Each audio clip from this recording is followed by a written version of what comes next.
The New Moon's Arms by Nalo Hopkinson. Read by Hammond.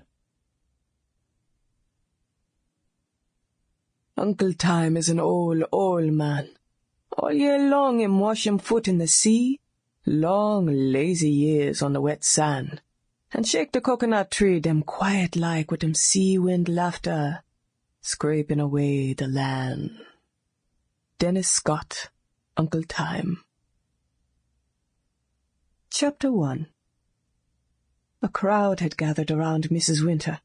The commotion at the graveside vibrated with suppressed hilarity. Me? I wasn't able to keep properly solemn. When my shoulders had started shaking with silent laughter, I ducked behind the plain pine coffin still on its stand outside the grave. I bit my lips to keep the giggles in, and peeked around the coffin to watch the goings-on. Mrs. Winter had given up the attempt to discreetly pull her bloomers back up. Through the milling legs of the mourners, I could see her trying desperately instead to kick off the pale pink nylon that had slithered down from her haunches and snagged around her ankles. Her kick sent a tiny flash of gold skittering across the cemetery lawn to land near me. I glanced down. I picked up the small tangle of gold-colored wire and put it in my jacket pocket for later. Right now I had some high drama to watch. Pastor Paul, ever helpful, bent to the ground at Mrs. Winter's feet and reached for his parishioner's panties. Lord help me, Jesus, he was really going to pick them up.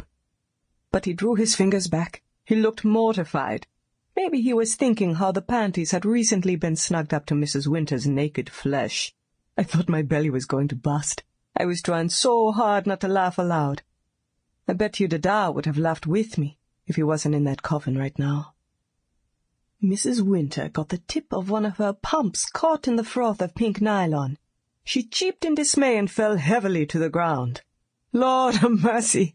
I bent right over, shaking with laughter, trying not to pee myself from it. Pastor Paul and Mrs. Winter's son, Leroy, were pulling on her arms now, trying to get her off the ground. "Oh, Dada, oh!" I whispered through my giggles. "Wherever you are, I hope you are seeing this." I held my belly and wept tears of mirth.